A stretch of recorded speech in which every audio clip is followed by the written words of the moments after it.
Holly Kovo from Fitting Fitness In. I'm a personal trainer and nutrition specialist, and welcome to Get Healthy with Holly. Today I'm here at Third Space Kitchen with Chef Eric Brown.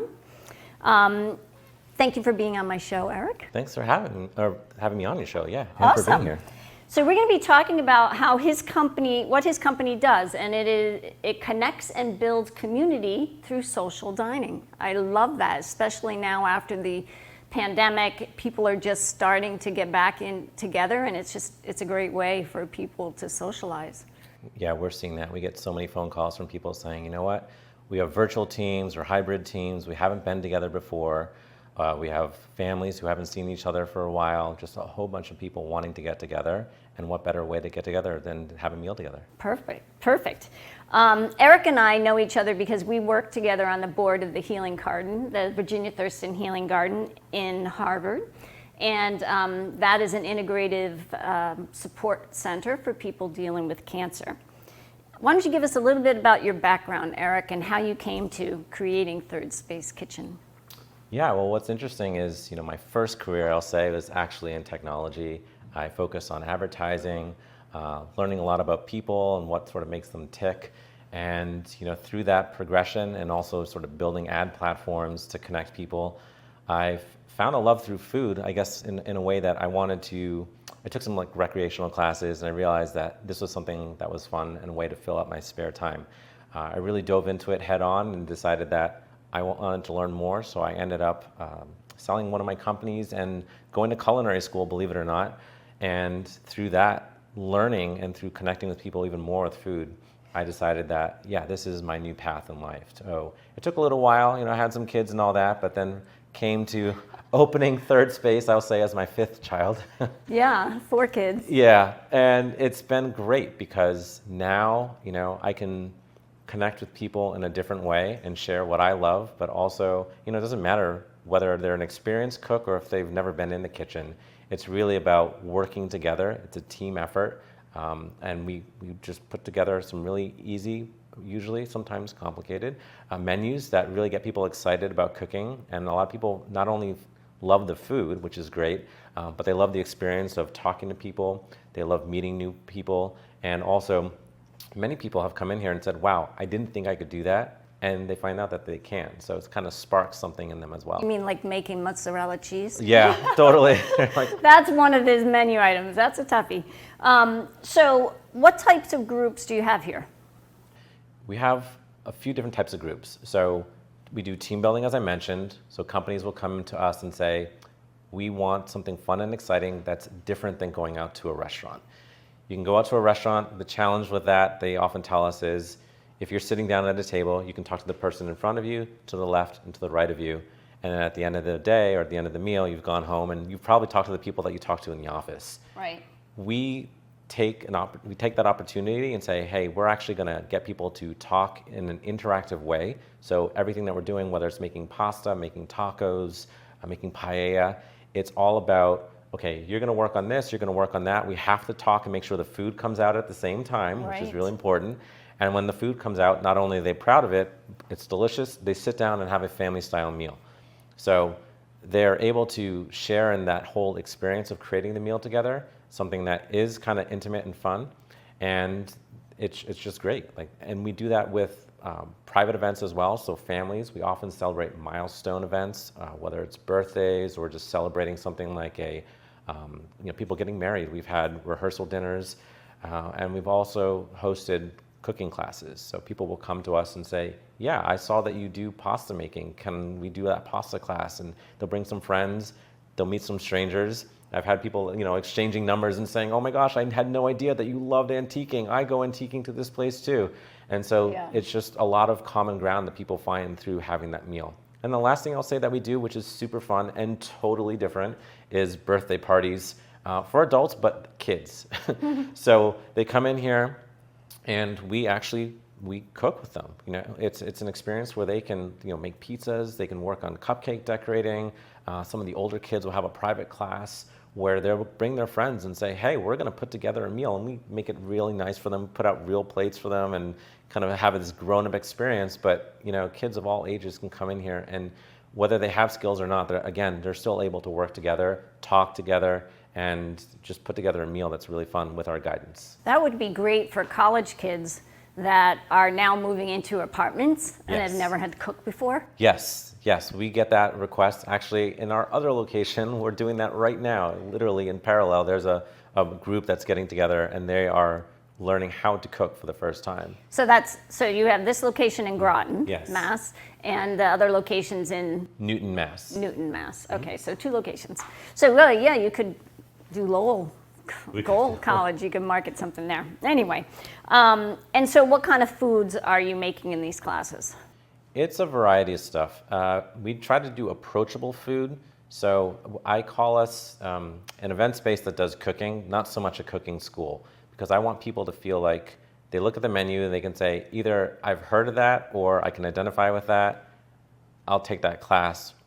Sometimes people will come to us for a private event and say, I want to do something totally out there, and that's totally fine too. So we've had Japanese-inspired meals, we've had Indian-inspired meals, we do Latin American, and then we do just things that might be a little bit more familiar, like things from the South or the North, like in terms of cooking from the United States, right? So different regional foods from here. So it's a lot of fun. We'll make pasta from scratch. We'll do raviolis. We'll do fettuccinis, but we'll also do like hand stretched pizzas and show people. Some of my chefs are really good at throwing it up. And also, I don't know if they do it on purpose, but it's fun in that they'll toss the pizza and of course it'll fall on the floor, right? And that kind of just reduces the anxiety around, Right. oh my gosh, am I going to drop the pizza? The Right. chef did it, and it's totally fine, right? And that's what we want. We want people to say, hey, it's just food. You learn. You Yeah. learn. Yeah. What was it, Julia Child? She'd be like, "Oh well, that's a mistake. We're going to eat it anyway. Exactly. Let's try again next time." Right. You know? So yeah, we do like to do, and a combination of foods too. So we've held plant-based meals in addition to surf and turf. So it really is about trying to connect with people wherever they're at in terms of what they eat and what they like, and exposing them to new things too. That's important.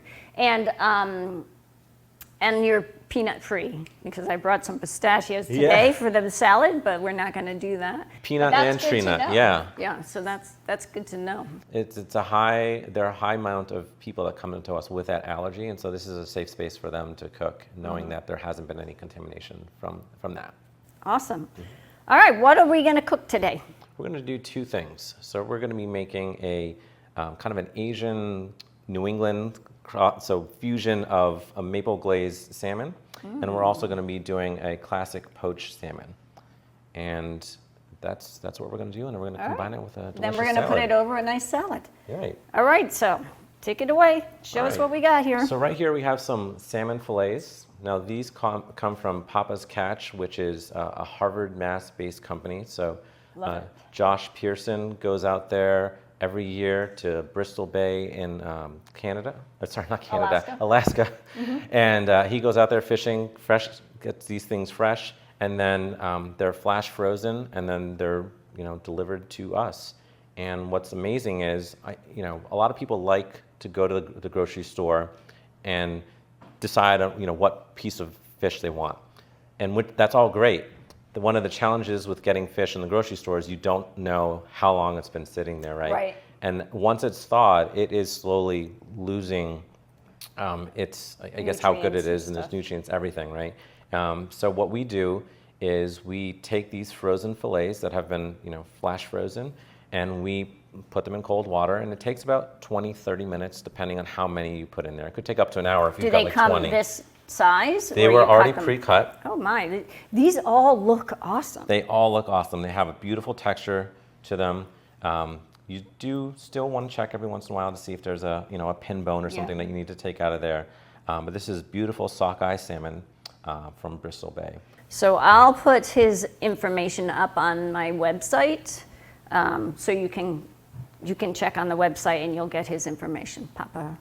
Papa's Catch. Papa's yes. Catch, right? And so you can see it's so beautiful and soft and flaky, and you can see the different. You can see the fat, but it's relatively lean, and it really has a wonderful taste. And so we're not going to do too much to it. We're just going to add a little bit of flavor in terms of the maple. We're going to add some soy sauce. I'm using a low sodium soy sauce. One of the things about cooking is that I like to decide how much salt I want. I mean, salt is great in that it's a necessity in cooking. It brings about, brings out the flavor, but also I like controlling how much is in my food. I use low salt everything. Great. So we're aligned there.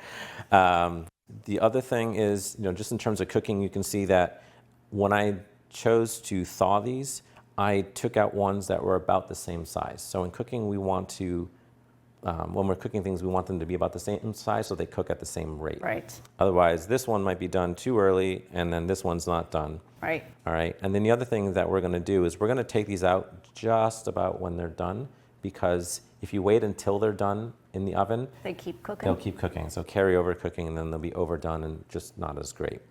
All right. So we're going to make a glaze in the bowl, and then we're going to put these salmon fillets into this cooking vessel, and then we're going to put it in the oven. It's at 400 convection, or you can do 425, just regular bake, depending on what your oven supports. So usually you just knock it down by 25 degrees in the convection oven, just to account for the air circulation. That's going to increase the speed of the cooking. Okay. Yeah. And these are going to come out in about 20 minutes, and that's that in terms of the baking. Now, what we're going to add is we have some maple syrup.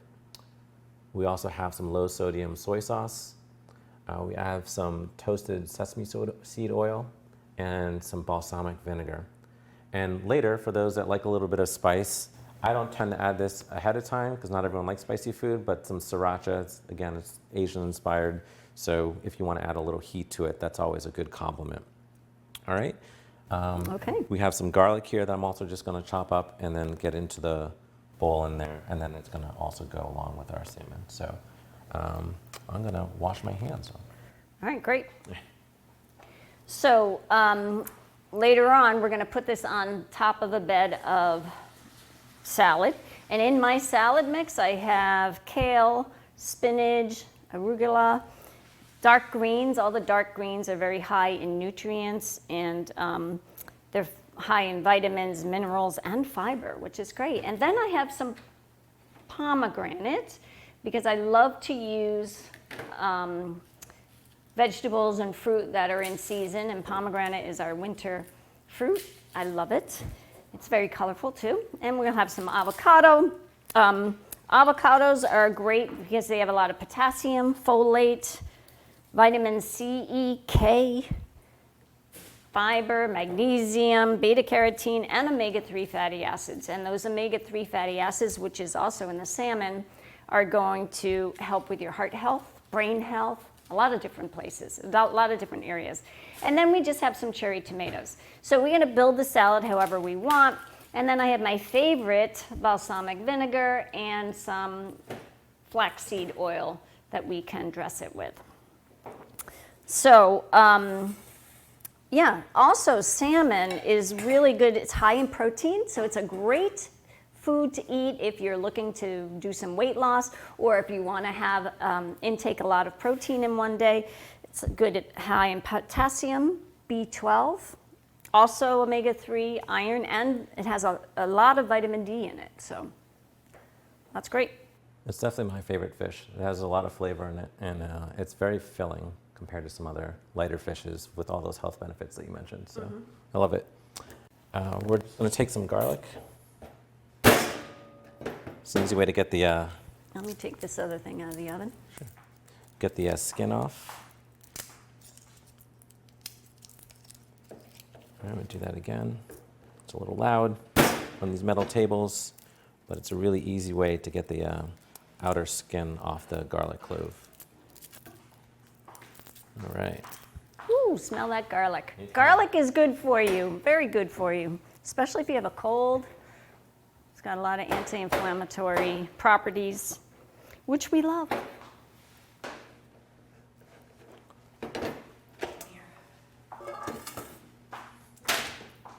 Those are big chunks. Yeah, so this may be a little too big, but this isn't a presentation item, so we don't care so much about uniformity, just as long as they're about the same size.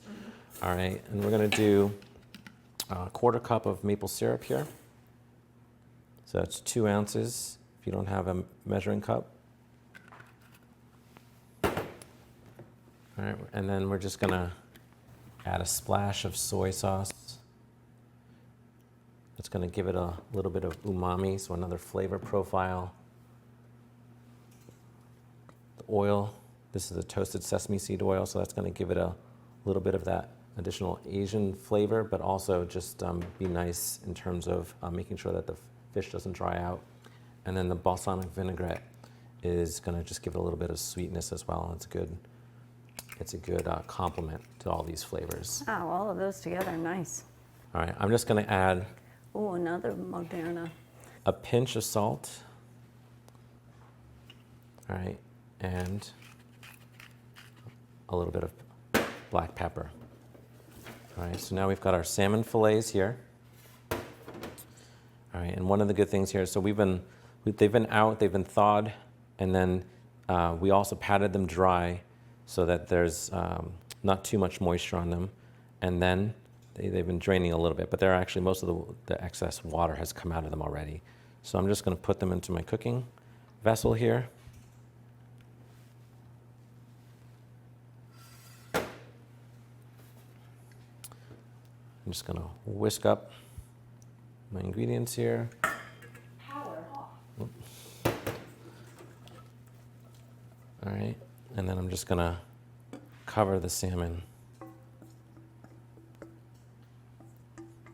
All right, and I have just a nice little silicone brush, so that's gonna make it so that I'm brushing the salmon, but I'm not damaging it. You wanna be very gentle with these salmon fillets so that you don't break up the meat. All right, and then we're just gonna pop this into the oven.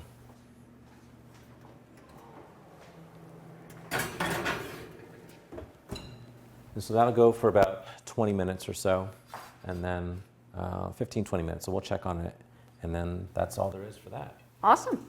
All right, what's next? What are we doing with this salmon? All right, we're just doing a simple poach. So what we did before with the maple glaze, this is a little bit more decadent. This is something that's still gonna taste just as wonderful and involves things that are less sugary, I guess. So maybe fewer calories, maybe a little bit better for you. So we have a vegetable stock here.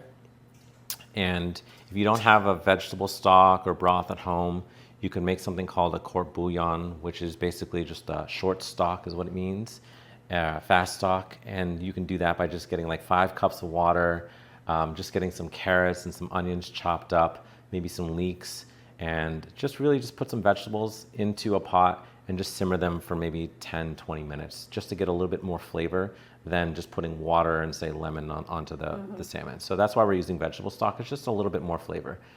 You can use other stocks like a seafood stock if you wanted to as well, but this was just something that we had on hand, so that's what we're gonna use. And that's really what I like about cooking too, is that while recipes are great, to me, and it's easy for me to say, right, but they're a guide. So you should feel comfortable kind of using the ingredients and the flavors that you want, not necessarily sticking to what the recipe is 100% unless you're baking. Right, right. Baking is one thing. And never substitute margarine for butter when you're baking. Right. But I get creative with recipes as well. Yeah, it's fun. Like, oh, I don't want that, so I'm going to do this one instead. It's fun, and I think as you cook more, you learn more about what you like, or the people that you're cooking for, you learn about what they like. And so it's a lifelong thing that you can really enjoy. So now that we have our salmon inside of our pot, we are going to add a little bit of this stock. So it was already warmed. So you want it to be hot when you put it in there.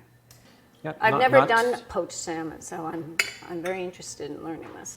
Yeah, we don't want it to be too hot because, we'll start cooking it if it's like boiling hot, right? Yep. So it's warm, it's good, and while it's just sitting there in the liquid, I'm gonna get some lemon juice in there. All right, so I got some fresh lemon. Just gonna squeeze it in there. All right, this acid's gonna help counteract some of the fattiness in the fish. We had salmon last night on the grill. Lemon and black pepper. Oh, really? Yeah. Oh, great combination. We've done quite a few. Oh, I should remember that episode where we did the 4 different salmons on the grill. There's just a little bit of kosher salt. tiny bit of pepper. I'm also just going to cut up a little bit of onion to put in there too.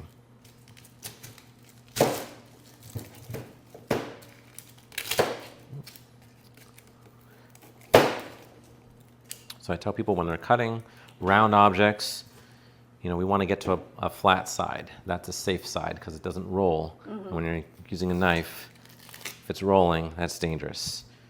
So I just kept the root intact. That allows me to peel this off without my onion just falling apart on me. Just for the sake of time and making it easy, I'm just going to take that first layer off. All right, clear my space here. And it doesn't really matter what these look like so much. Because it's just for flavoring. Just for flavor. So just as long as they're small and broken up. And again, this is very similar to what you would do if you were making that court bouillon and you just had water. You're just adding some additional flavorings. All right, we can even chop it up smaller if we wanted to. Doesn't matter so much. And we're just gonna cook this for about 20 minutes or so, very, very gently. So we don't want it boiling. So like on a medium? On a medium, yep. And we're gonna do this on an induction cooktop, so it might be a little bit faster than if you're doing it on gas, for instance, because it's very efficient with cooking. Mm-hmm. So we're just gonna turn it on. With a cover or no cover? Yep, we're gonna do the cover. Okay. And so the cover will actually retain some of that heat and actually create like a steaming environment too. So it will gently cook the tops, which are not fully submerged. So now that that's on, we're just gonna kind of set it and not forget it, but we'll come back to it. Right, set it, don't forget it. All right, and that's really the poaching. So the poaching is just using a liquid and the heat that is generated to cook your protein. It's a very gentle way of cooking the protein without it being, you know, the heat's not too harsh on it, so it will stay intact. And when we take it out later, it'll still be intact and really flaky and delicious. Awesome. So the key is don't totally submerge it in the water. I like to broth. not. You can fully submerge it, but I like to leave it a little bit exposed and let some of that steam just kind of gently cook the top. Mm-hmm. Awesome. Mm-hmm. All right, so we'll clean this up and then we'll be ready to plate. Yes, we clean as we go. That's important. Yes, I like that as well. So. Nice. So we want to put it on top of the salad or on the side? I would do it on the side so it doesn't cook the greens. It would be too hot at this point. So let me put a little bit, let me build this. Yeah, we'll start with that. Give this a second to rest. Yep. So we're going to build this nice little salad on the side. Most of my days, most of my lunches consist of salad with some form of protein. So I, of course, am going to put some pomegranates on this. Definitely some avocado, because I love avocado, and it also has a really good unsaturated fat. A little bit of cherry tomatoes. Yep. And my favorite balsamic vinegar. It comes corked, by the way, so drizzle that on there. A little bit of this flaxseed oil.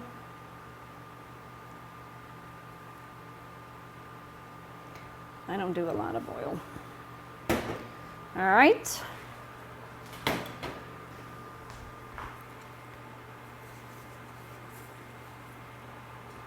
Ooh, look at that. Wow. Okay. That looks great. That's number one. So that is the baked salmon with a maple glaze. Yes, exactly. And then if you want, you can just take a little bit of this extra goodness here and just baste it a little bit here. Adds a little shine. Oh my gosh. That's very New England with the maple syrup, huh? Yes. The maple glaze. Love it. Look at how colorful that is. Very healthy meal right there. And it didn't take a long time to make. No, it didn't. So, and if you're like me with all the kids or anything really going on at home, you can still do it and just make sure you set a timer so you don't forget. Yeah, I was using my watch timer.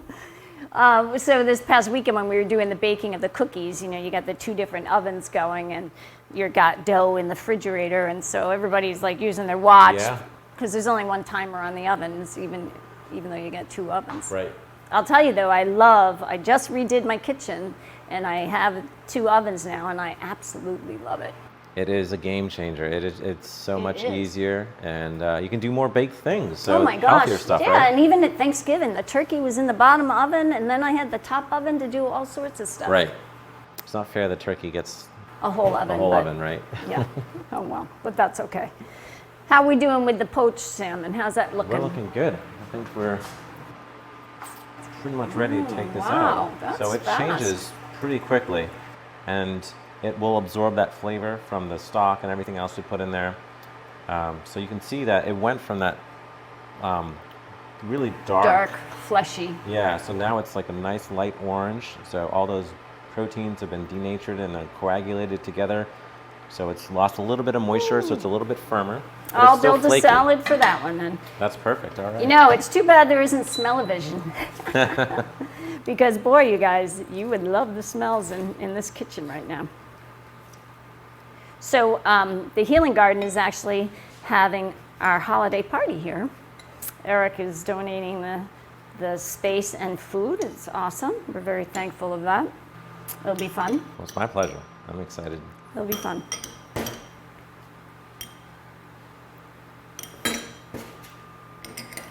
Should I put balsamic vinegar and oil on this one too? Yeah, I think so. I think Just it want goes. to make sure. It'll be a little contrast, but that's fine. You can experience them both. Yeah, this is just absolute favorite. So I learned about this balsamic vinaigrette or vinegar when my husband and I did a tour of Federal Hill in Providence. It was a food tour, a walking food tour, and we did balsamic vinegar tasting. We did olive oil tasting. It was awesome. Push those over.